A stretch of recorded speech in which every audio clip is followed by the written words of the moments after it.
खींजर मां मासा ख़बर शेयर कंदालू रिपोर्ट करावे सदाम हुसैन सुमरो अली बहर लग गोठ महराब खान सोलंकी जे रवासी पोरत रसूल बख्श सोलंकी ठटे में साफ़ अॻियां दाहींदे इल्ज़ाम हणींदे चयो आहे त ॿ रातियूं अॻु खींजर पुलिस रात जे अंधेरे में संदन घरनि में धाड़ेलनि जी दाख़िल थी चादर ऐं चौदीवारी जो तक़दुस पामाल कंदे संदसि सोट अकबर सोलंकी खे गिरफ़्तार करण बाद मथस ऐं संदसि ॿियनि साथियुनि नाथू मला ऐं ॿियनि ते मेहूं चोरी करण जा खींजर ऐं झिरक थाणे ते अलॻि अलॻि केस दाख़िल करण बाद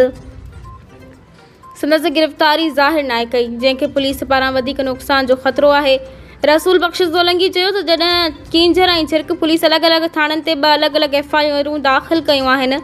उन हूंदे बि उन जे अञा ताईं गिरफ़्तारी बि पुलिस ज़ाहिर नथी करे, जंहिं करे ख़ैस ख़तरो आहे त किथे पुलिस ख़ैस जड़ मुक़ाबिलो ॾेखारे हाफ फ्राई या फुल फ्राई न करे छॾे। हिन चयो त अकबर सोलंकी खे पुलिस बाअसर माण्हुनि जी चुर्स ते गिरफ़्तार करे हथ ठोकिया केस दाख़िल करे ख़ैस गुम करे छॾियो आहे। हिन वसवारनि खां घुर कई त फ़ौरन अकबर सोलंकी जी गिरफ़्तारी ज़ाहिर करे ख़ैस अदालत में पेश कयो वञे, ॿी सूरत में सख़्त एहतिजाज करण समेत इंसाफ़ लाइ अदालत में वेंदासीं।